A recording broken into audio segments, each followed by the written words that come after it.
이번 주가 대림절 두 번째 주일입니다.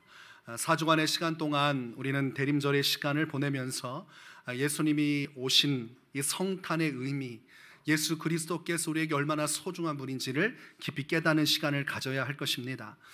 대림절을 대강절이라고 표현도 합니다. 예수님을 깊이 묵상하고 예수님의 성탄의 의미를 우리가 깨달으면 여러분의 인생 가운데 또 다른 주님께서 주신 은혜가 충만하게 될 것입니다. 오늘 본문에서는 예수님의 태어나심에 대해서 기록을 하고 있습니다. 본문 1절에 보니까 헤롯 왕 때에 예수께서 유대 베들레헴에서 나심에 동방으로부터 박사들이 예루살렘에 이르러 말하되 라고 되어 있습니다. 예수님의 탄생에 대해서 누구보다도 먼저 깨닫고 여기에 동참한 사람들이 동방박사입니다. 이 동방박사들이 예루살렘에 이르렀다 이렇게 말씀하고 있지요. 예수님이 탄생하셨던 시기, 그 시기를 정치적으로 보면 이스라엘은 헤롯 왕이 다스리고 있던 때였습니다. 헤롯은 주전 37년경에 로마 황제의 도움을 받아 유다의 왕이 된 인물입니다. 이 사람은 굉장히 정치적인 사람이고 또한 독재자였습니다. 그의 출신은 에돔 출신이었습니다.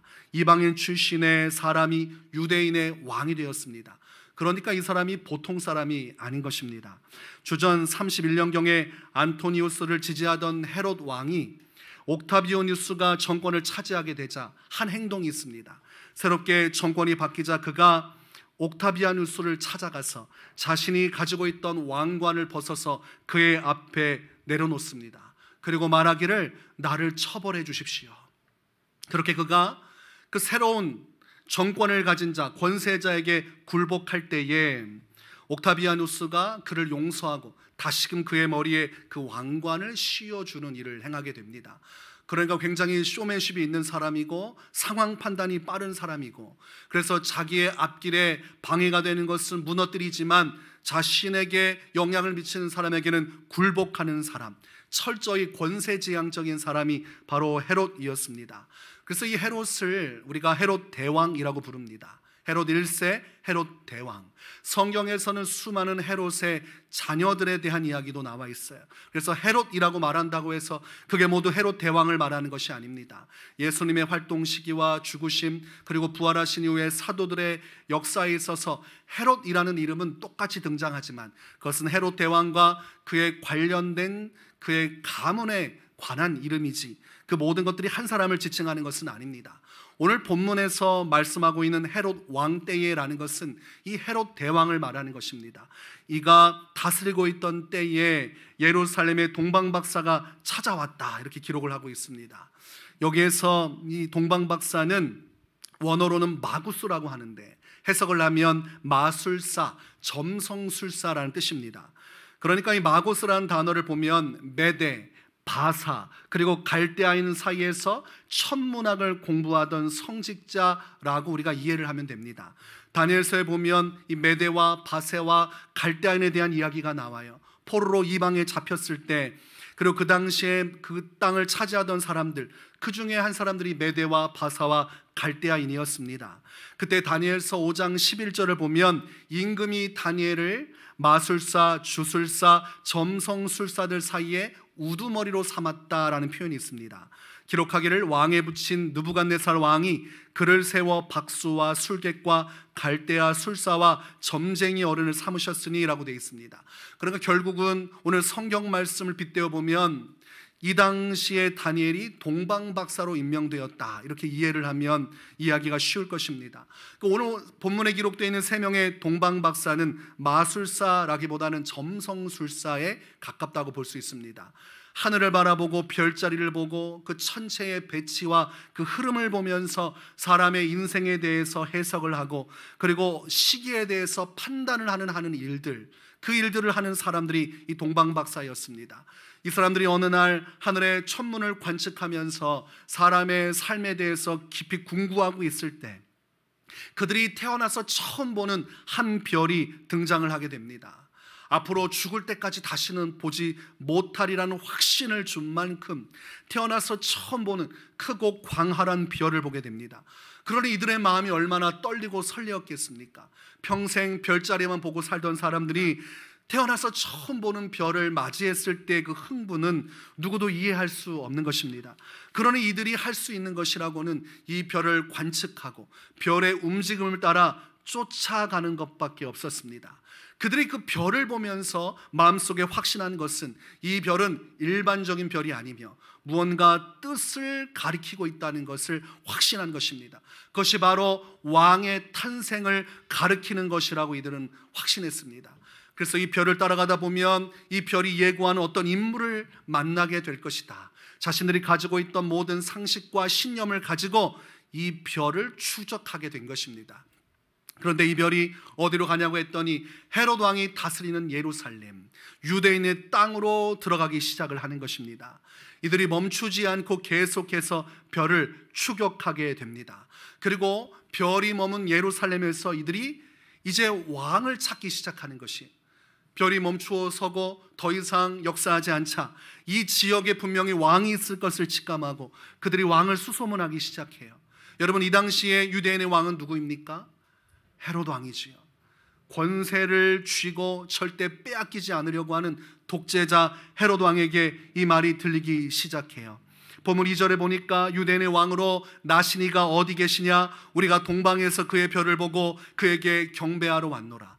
이 말을 예루살렘에서 하기 시작하니 이 충격의 여파가 얼마나 컸겠습니까? 이 말이 유대인들에게도 들어왔지만 정작 아주 위험한 인물인 헤롯 왕의 귀에 들어온 것입니다. 유대인으로 왕으로 나시니를 찾고 있는데 이 유대인의 왕을 그대로 내버려 두면 헤롯 왕의 인생의 가장 큰 적수가 될 수밖에 없는 것입니다. 이 당시에 헤롯 왕은 유대인의 마음을 얻기 위해서 고군분투할 때였습니다. 유대인 출신이 아니고 에돔 출신이기 때문에 자신의 출신부터가 유대인의 마음에 들 수가 없어요. 유대인들은 자기 민족만 사랑하고 자기 민족의 하나님만 섬기는 자들입니다. 그러니 왕이라고 나타나는데 에돔 사람이니 마음을 열 수 있겠습니까? 로마의 권세에 빌붙어서 유대인의 왕 노릇하는 자에게 마음의 문을 열 리가 없습니다. 그러나 왕이라고 하면 백성의 지지를 받아야 그 권세가 오래 갈 수 있는 것입니다. 그래서 헤롯 왕이 유대인의 마음을 얻고자 하는 행동이 두 가지가 있는데, 첫 번째는 솔로몬 왕 시대에 영광스러웠던 그 예루살렘 성전을 다시 재건하는 일이었고, 그리고 유대교 우대 정책을 펴고 수도시설 개선 사업을 펼쳤습니다. 그러니까 독재를 하고 있었지만 자신이 할 수 있는 한 유대인들의 마음을 살 수 있는 최선의 우대 정책, 그리고 그들이 가지고 있는 신앙에 대해서 박해하지 않고 존중해 주면서 성전 신앙이 훼손되지 않도록 돕는 일들을 했던 것입니다. 아니, 그런데 난데없이 갑자기 외부에서 온 이 박사라는 사람 세 사람이 와서 유대인의 왕으로 탄생한 이가 있다고 그에게 경배하겠다고 하니, 아니 지금까지 자기가 수고하고 노력했던 모든 것들이 무너질 수밖에 없는 위기가 찾아온 것입니다. 이 사람은 정치적 센스가 있기 때문에 이것이 사람들의 입을 통해서 소문이 확산되어지면 자신의 입제가 반드시 위험할 것을 감지한 겁니다.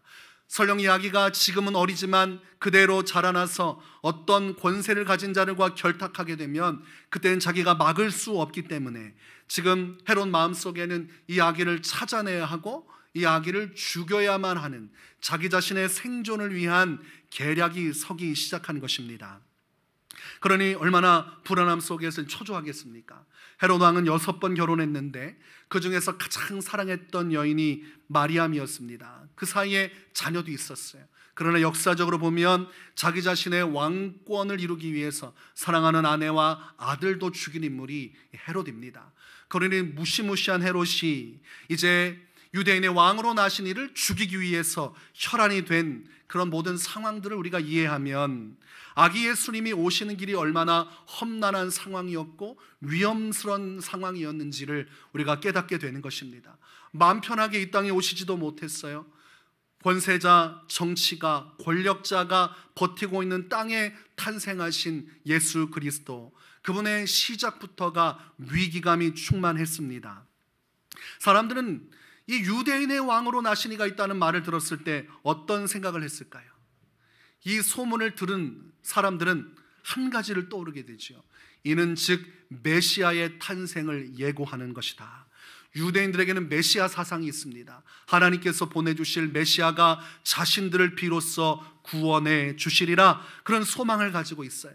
창세기 3장에 보면 뱀이 아담과 하와를 꼬드기고 그 결과 하나님의 심판을 받는 장면이 나옵니다. 하나님께서는 그들에게 죽음을 선고하시고 그들에게 고통의 날들이 이르리라고 말씀하셨어요. 그래서 육적으로도 죽지만 영적으로도 죽을 수밖에 없는 위험천만한 심판의 결과가 아담과 하와에게 선고되게 됩니다. 그때 하나님은 창세기 3장에서 이 여자의 후손이 뱀의 머리를 상하게 하는 날이 오게 될 것이다, 이런 말씀을 전하십니다. 여자의 후손 곧 메시아가 나타나 뱀의 권세를 무너뜨리고 하나님의 나라를 완성하리라는 그 하나님의 메시아의 메시지가 창세로부터 시작되어서 유대인들은 구약 전반을 걸쳐서 다시 오실 메시아를 고대하고 있었습니다. 그들이 소망하는 메시아의 나라는 다윗이 이루었던 그 왕권 중심의 완전한 나라였습니다. 이방인들이 굴복할 수밖에 없는 나라, 모든 나라를 평정하고 하나님의 이름으로 모든 땅들을 다스리는, 그래서 그들이 소원하던 메시아는 정치적 권세자 그리고 군사적인 모든 권세를 가진, 모든 것을 다스리고 이길 수 있는 자였어요. 로마까지도 꺾어버리고 발로 밟아버리고 이제 다윗이 누렸던 왕성한 왕권 중심의 나라가 곧 오리라 소원하면서 그들은 메시아를 고대하고 있었던 것입니다. 그러니 메시아, 이 유대인의 왕으로 나신 이가 이 땅에 태어났다는 것을 전 국민이 알게 되면 이거 어떻게 되겠습니까? 난리가 나지요. 그리고 그 메시아에게 온 마음을 다해서 충성한 자들이 달라붙게 될 것입니다. 본문 3절에 보니까 헤롯 왕과 온 예루살렘이 듣고 소동한지라, 이렇게 말씀하고 있습니다. 헤롯 왕도 지금 난리가 났고 예루살렘 성에서 이 이야기를 들은 자들도 지금 난리가 났어요. 이제 메시아가 곧 오신다, 이 말을 들으니 난리가 난 것입니다. 그리고 그 아기를 찾는 동방박사의 출현으로 인해서 이 혼란이 점점 더 가중되고 있을 때에 이제 아기를 찾아야 문제가 해결되겠지요. 유대인들은 아기를 찾아야 누가 메시아인 줄 알게 될 것이요, 헤롯 왕은 아기를 찾아야 누가 유대인의 왕으로 난지를 알아야 죽일 수가 있는 것입니다. 동방박사들은 아기를 찾아야 큰 별이 자기들을 인도한 그 사명에 부합하게 합당한 경배를 그 왕에게 돌릴 수가 있을 것입니다. 그러니 아기를 찾아야 되는 것이, 본문 4절에 보니까 왕의 모든 대제사장과 백성의 서기관들을 모아 그리스도가 어디서 나겠느냐 물으니라고 되어 있습니다. 모두가 다 아기를 찾고 있는데 마음속에 품은 생각은 다른 것입니다. 예수 그리스도를 찾아 나설 때에 그 당시에 대제사장들과 서기관들은 성경 말씀을 찾아내는데 그것이 예언된 말씀입니다. 미가서 5장 2절에 보면 메시아의 탄생에 대한 예고를 하면서 그가 어디서 태어날지를 예고하고 있습니다. 미가서 5장 2절에 기록하기를 베들레헴 에브라다야 너는 유다 족속 중에 작을지라도 이스라엘을 다스릴 자가 내게서 내게로 나올 것이라 그의 근본은 상고의 영원에 있느니라. 여기에 보니까 베들레헴 에브라다야라고 표현하고 있어요. 그러니까 베들레헴이라는 것을 성경에서 지명을 이야기하고 있는 것입니다. 그래서 본문 6절에 그 말씀을 그대로 쓰고 있어요. 또 유대 땅 베들레헴아 너는 유대 고을 중에서 가장 작지 아니하도다. 내게서 한 다스리는 자가 나와서 내 백성 이스라엘의 목자가 되리라 하였음이니이다. 이 미가서 말씀을 그대로 가지고 와서 대제사장과 서기관들이 아기, 그 유대인의 왕이라고 나신 이는 베들레헴에 있을 것입니다. 베들레헴을 다 뒤지면 거기에서 그 메시아 탄생을 예고된 그 아기를 찾을 수 있을 것입니다. 이 정보를 헤롯 왕에게 준 것입니다. 그래서 헤롯 왕이 그 정보를 동방박사에게 전해줘요. 그리고 그 아기를 찾아내면 내게도 알게 해서 나도 그 아기에게 경배할 수 있도록 하라, 이렇게 이야기합니다. 여러분, 겉으로는 경배를 얘기하고 있지만 속마음은 어떤 마음입니까? 죽이려는 마음이에요. 겉으로는 왕을 인정하는 것 같지만 마음속에서는 왕을 인정하지 않아요. 저 그리스도라고 이름하는 왕의 출현을 어떻게든 막으려고 하고 있지요. 그러던 중에 이제 베들레헴 쪽으로 향할 때에 또다시 이해할 수 없는 현상이 벌어집니다. 큰 별이 다시 나타나서 그들을 비추면서 앞길을 인도해 가는 것입니다. 그러니 베들레헴 지역으로 들어가서 그 별만 따라가고 보니 그 별이 한 집 위에 머물러서 광채를 내고 있는 것입니다. 그러니 그들 마음속에 확신이 오지요. 이 집 안에 유대인의 왕이 나셨구나. 그래서 10절을 보니까 그들이 별을 보고 매우 크게 기뻐하더라. 그러면서 11절에 집에 들어가 아기와 그의 어머니 마리아가 함께 있는 것을 보고 엎드려 아기께 경배하고 보배합을 열어 황금과 유향과 모략을 예물로 드리니라. 이렇게 말씀하고 있습니다. 참으로 어려운 발걸음이었지만 별이 인도함을 따라서 결과적으로는 예수님께서 탄생하신 마리아와 아기 예수님이 계신 그곳에 도착을 하게 됩니다. 그리고 그들은 마음속 깊이 이 아기를 보면서 이가 내가 지금까지 바라봤던 천문이 가리키고 있는, 하늘이 가리키고 있는 바로 유대인의 왕이구나 인정을 하고 그 앞에 엎드려 경배를 드립니다. 여러분, 이들이 경배하는 대상은 마리아입니까? 아니면 아기입니까? 아기입니다. 여러분, 아기를 경배하는 사람이 있습니까?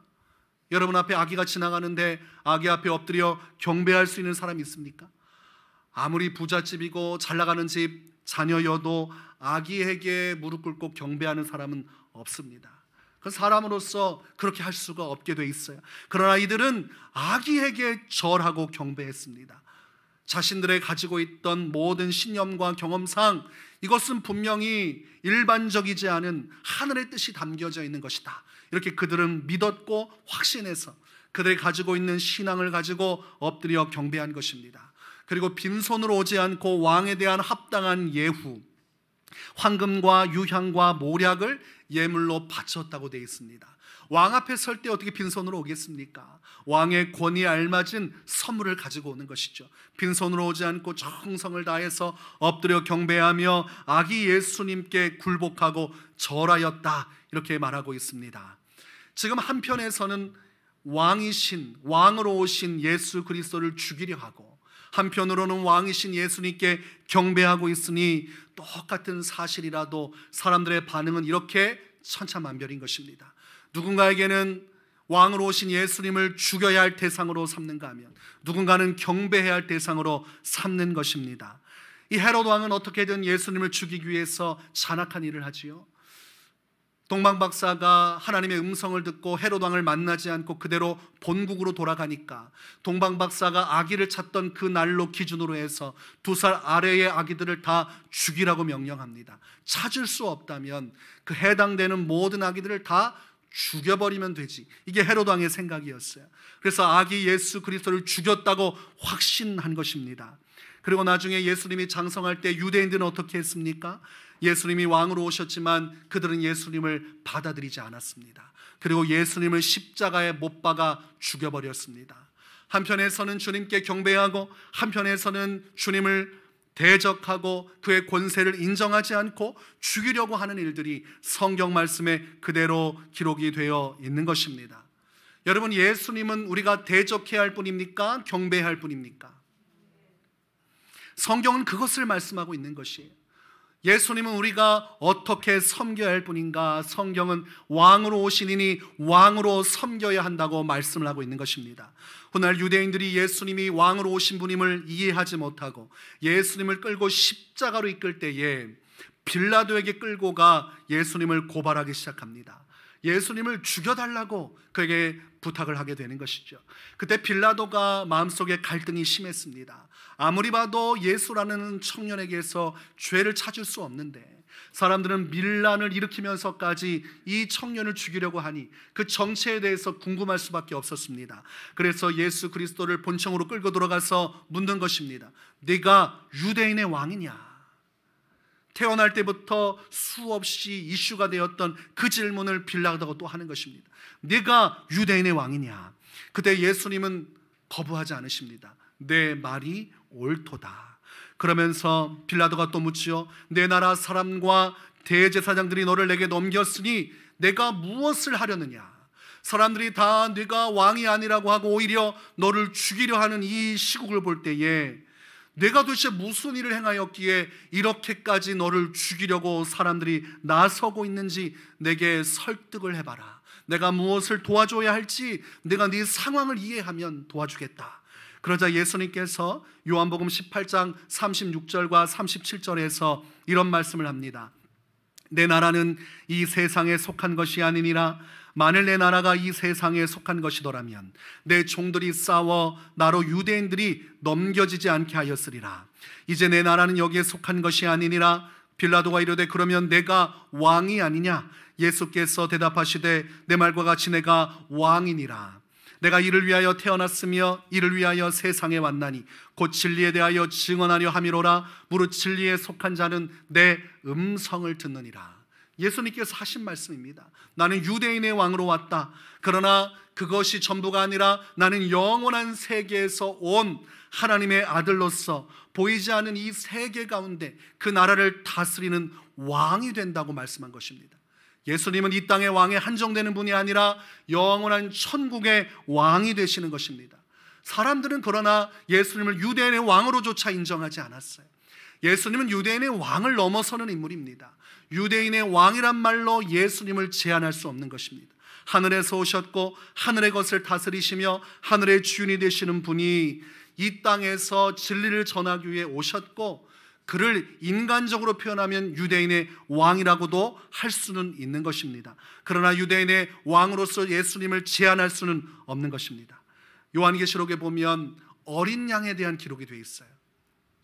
요한계시록의 어린 양은 바로 예수님을 말씀하는 것입니다.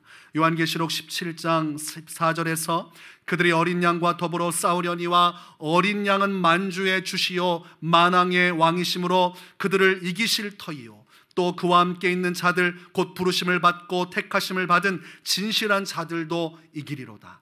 여러분, 예수님을 무엇이라 표현합니까? 어린 양은 만주의 주시요 만왕의 왕이심으로. 예수 그리스도는 만주의 주시요 모든 만물을 다스리는 주인들 중에 주인이시며 모든 나라를 다스리는 왕들 중에 왕으로서 이 땅에 진실한 승리를 주시는 분, 예수님을 따르고 어린 양을 따르는 자들은 마침내 만왕의 왕과 함께 최후의 승리를 이룰 수 있다고 요한계시록은 말씀하고 있는 것입니다. 그러나 우리가 예수님을 왕으로 믿고 왕으로 섬기는 것은 우리 인생에서 가장 중요한 것입니다. 왕을 왕으로 섬기고 믿고 따를 때에 우리의 영혼은 구원을 받고 영원한 천성에 이를 수 있는 것입니다. 그럼에도 불구하고 오늘날 수많은 사람들이 왕이신 예수님을 인정하지 않고 우리 영혼의 주인이시요 우리 인생의 왕이신 예수님을 받아들이지 않고 헤롯 왕처럼 살아갑니다. 내가 이 세상에서 누리고 있는 것이 전부인 줄 알고 이 세상의 부와 명예를 차지하기 위하여 내가 왕의 자리에 앉아 있는 사람들이 있습니다. 내가 원하는 것을 행하고 내 뜻을 관철하기 위해서 누구를 의지하지도 않고 바라보지도 않은 채 나의 힘과 능력으로 살아가는 헤롯 왕과 같은 사람들이 있습니다. 그런 사람들에게는 큰 하나님의 심판이 이루어질 수밖에 없는 것입니다. 헤롯 왕이 한평생 자신의 부와 명예를 이루었어요. 사랑하는 가족을 죽이면서까지 수많은 아기들을 죽이면서까지 왕의 존재를 용납하지 않고 유일한 이스라엘의 왕, 유대인의 왕으로 머물려 했지만 여러분, 세월은 그렇게 오래가지 않습니다. 그도 나이가 들기 시작하고 결국은 죽음을 피할 수 없었습니다. 그 죄에 대한 죄값, 그리고 인생이란 그 짧고 허무한 인생의 막바지에서 그는 실패자로 끝이 나고 말았습니다. 그의 부도 그의 명예도 그의 생명이 끊어지는 날 아무런 도움이 되지 않았습니다.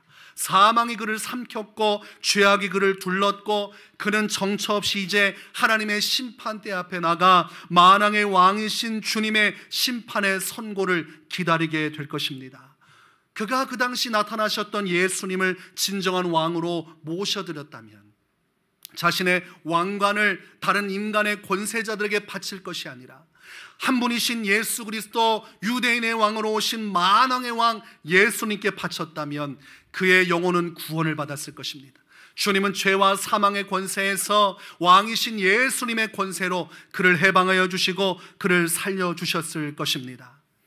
그러나 여러분, 마지막에 빌라도가 예수님을 십자가에 못 박고 그가 그 죄패에 뭐라고 썼습니까? 유대인의 왕 예수. 세상 권세자들은 끝까지 예수님을 인정하지 않았습니다.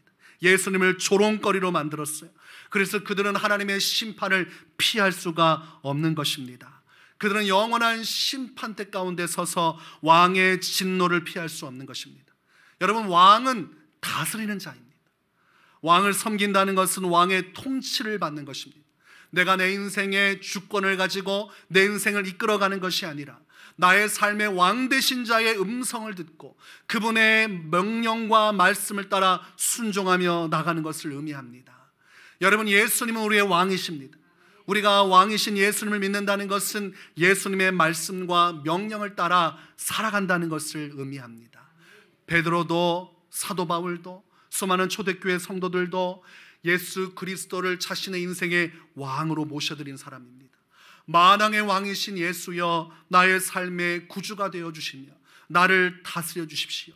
내 모든 통치권을 예수님께 드리고 나의 모든 인생의 왕관을 예수님께 내어드린 자만이 영원한 죽음, 영원한 죄악의 굴레를 벗어나 하나님의 진노와 저주를 벗어나 왕의 손을 붙들고 영원한 천성으로 향하게 되는 것입니다. 이 세상에서 가장 중요한 것은 우리가 한평생 우리의 왕 되신 예수님을 섬기며 그분만을 경배하며 사는 것입니다. 여러분이 지금 마음속에 예수님을 왕으로 모시고 그분만을 경배하며 살아가면 여러분의 인생은 복받은 인생인 것입니다. 시편 145편 1절에 왕이신 나의 하나님이여, 내가 주를 높이고 영원히 주의 이름을 송축하리이다. 여러분, 다윗이 노래했던 이 왕, 다윗이 영원토록 하나님을 바라며 노래했던 이 왕이 바로 예수 그리스도이신 것입니다. 오늘날 우리가 다윗처럼 인생을 산다고 하면 예수님을 나의 왕으로 모시고 내 모든 경배와 찬송을 오직 한 분이신 예수님께만 드리면 되는 것입니다. 여러분이 원하는 바, 꿈꾸는 바 모든 그 정점에 서서 오직 여러분의 인생의 왕관을 예수님께 올려드릴 때 주님은 그 사람을 통해 영광을 받으시는 것입니다. 여러분, 묻겠습니다. 여러분 인생의 왕은 누구이십니까? 여러분 한평생 섬겨야 할 여러분의 왕의 이름은 무엇입니까? 여러분의 삶 전체를 드려도 아깝지 않은 여러분이 경배하고 섬겨야 할 왕은 누구십니까? 여러분이 목숨 바쳐 섬기고 사랑해야 할 여러분의 왕은 누구십니까? 여러분, 이 대림절 기간 우리가 예수님의 성탄을 기대하고 소망하며 나아가는 것은 그저 일반인들이 성탄의 기쁨을 소망하는 것과는 다른 것입니다. 우리의 왕으로 오신 예수님을 맞이하는 심령을 가지고 이 시간을 보내는 것이, 여러분 마음속에 이 대림절 기간 이런 고백이 있어야 됩니다. 예수님은 내 인생의 왕이십니다. 예수님은 이 세상과 보이지 않는 영원한 세상을 다스리시는 만왕의 왕이시요 만주의 주이십니다. 제가 영원토록 왕이신 예수님을 높이고 내 평생 오직 예수님만을 경배하며 헌신하며 살겠습니다. 여러분, 이런 마음으로 대림절 기간을 보내기 바랍니다. 이 신앙이 오늘날 예수 그리스도를 통해 우리가 갖기를 원하시는 하나님의 뜻인 것입니다. 여러분의 인생에 오직 한 분이신 영원하신 예수님만을 붙들고 그분이 최후의 승리를 이루시는 그날까지 왕이신 예수님만을 섬기며 믿음으로 살아가시기를 주의 이름으로 축원합니다.